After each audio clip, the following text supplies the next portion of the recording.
Du wünschst dir entspannte und gelassene Spaziergänge mit deinem Hund durchzuführen, eventuell sogar ohne Leine, sodass du deinem Hund wirklich zu 100% vertrauen kannst.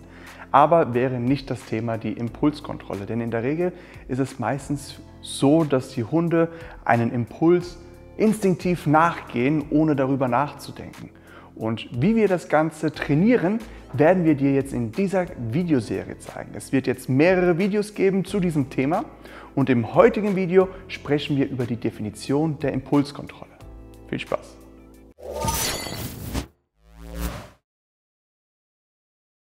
Ich bin der Louis, Hundeverhaltenstherapeut und Mitgründer von Vitomalia. Vitomalia ist deine Online-Hundeschule und wir unterstützen dich und deinen Hund in der Hundeerziehung und im Hundetraining. In unserem Experten-Hundewissensblog findest du diesen Beitrag nochmal ausführlich beschrieben. Das heißt, du kannst gerne mal unten auf den ersten Link klicken und dann gerätst du direkt auf unseren Experten-Hundeblog und kannst dir alles genau durchlesen. Und auch hier kannst du dir kostenlose Downloads runterladen. Wie am Anfang des Videos schon beschrieben, werden wir hier eine kleine Videoserie zur Impulskontrolle drehen. Heute geht es wirklich nur um die Definition. Wir werden diesen Begriff genauer erläutern und in den nächsten Videos werden wir dann in die Praxis eingehen mit unterschiedlichen Trainingsstufen. Aber jetzt einmal zur Definition der Impulskontrolle. Die Impulskontrolle ist die Fähigkeit, einem Impuls nicht nachzugehen. Zum Beispiel etwas Angeborenes wie Reflexe oder eine spontane Handlung oder Emotionen können bei der Impulskontrolle eine wichtige Rolle spielen. Die Impulskontrolle ist wie ein Akku und ein Muskel zugleich. Was bedeutet das genau?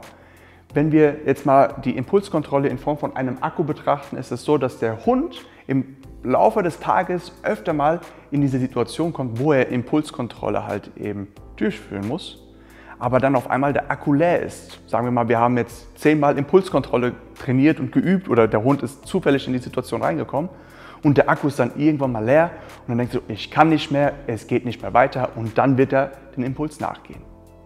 Und der Muskel bei der Impulskontrolle ist, dass dieser Akku nicht fest ist, sondern du kannst diesen Akku erweitern, indem du einfach dieses Training peu à peu absolvierst. Auch hier, wenn du dieses Training absolvierst, achte darauf, dass du mehrere kleinere Trainingseinheiten über den Tag verteilt einfügst, aber nicht so viel, dass der Hund mit leerem Akku trainieren muss, denn dann wird es nicht gelingen. Wir Menschen benötigen die Impulskontrolle mit unserem Hund in Alltagssituationen. Wenn wir beispielsweise mit dem Hund spazieren gehen, eventuell sogar ohne Leine und wir den Rückruf absolvieren, dann möchten wir, dass der Hund einen Impuls nicht nachgeht und zu uns zurückkommt natürlich. Wenn Hunde beispielsweise ohne Menschen leben, dann würden sie nach dem Motto YOLO leben. Sie würden jedem Impuls nachgehen. Sobald der Hund sich in einem sozialen Gefüge befindet, sprich mit Mensch oder anderen Tieren, muss er diese Impulskontrolle lernen. Sogar wenn er in einem Rudel ist.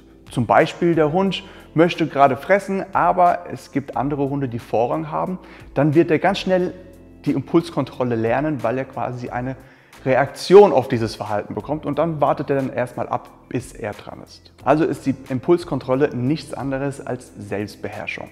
Und wenn wir mit dem Hund trainieren, dann müssen wir wirklich in kleinen Schritten mit dem Hund trainieren, damit er das gut versteht. Das Problem bei der Impulskontrolle ist, dass man die Impulskontrolle nicht generalisieren kann. Bedeutet, wenn wir jetzt einmal mit dem Hund mit Futter trainieren und sagen, okay, nein, du gehst jetzt diesen Impuls nicht direkt nach, dann lernt er vielleicht in dieser Kombination an diesem Ort nicht zum Futter hinzugehen. Aber gleichzeitig hat er nicht gelernt, wenn wir spazieren gehen, dass er dem Hasen nicht hinterherjagt. Und genau das ist das Problem bei der Impulskontrolle. Man muss wirklich situationgenau immer jeweils trainieren, damit der Hund in jeder Situation auch dieses Training versteht. Faktoren, die die Impulskontrolle beeinflussen können. Vielleicht hast du unterschiedliche Hunderassen schon mal gesehen. Der eine Hund geht jedem Impuls nach und rennt sofort hin, sobald sich etwas bewegt. Und dann gibt es die Hunde, bei denen kannst du einen Ball vor ihm schmeißen und er guckt wirklich in Zeitlupe diesen Ball hinterher. Nicht jeder Hund hat eine gute Impulskontrolle, denn es hat unterschiedliche Faktoren. Das ist einmal der Körperbau, das Alter, die Rasse oder Stress. Das sind Faktoren, die den Hund beeinflussen können, keine oder eine sehr gute Impulskontrolle zu haben. Aber mehr zu diesen jeweiligen Themen findest du in unserem Blog, da kannst du gerne einmal drauf schauen und da werden wir diesen Punkt etwas ausführlicher gemeinsam besprechen. Bevor wir in den nächsten Videos gemeinsam trainieren werden, möchten wir dir und deinem Hund eine gute Grundlage geben und möchten dir jetzt ein paar Tipps geben, wie wir die Impulskontrolle fördern können.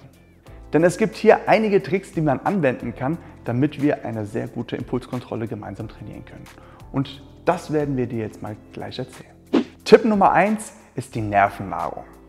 Je nachdem, wenn du jetzt zum Beispiel einen Hund hast, der wirklich Feuer unterm Arsch hat, dann ist es so, dass der einen starken Stoffwechsel hat und der muss sich schnell bewegen und geht jedem Impuls nach.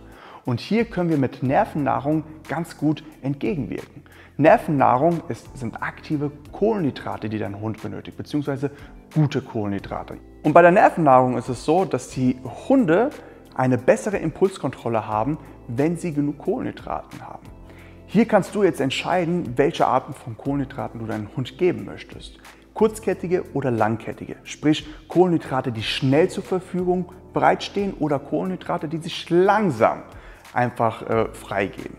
Und wenn du jetzt wirklich einen sehr hippeligen Hund hast, dann kannst du hier auch gut auf langkettige gehen, denn der Hund ist dann über den ganzen Tag verteilt so ein bisschen entspannter, als wenn du jetzt nur einen Push gibst und dann gleichzeitig im Nachhinein wieder runtergeht.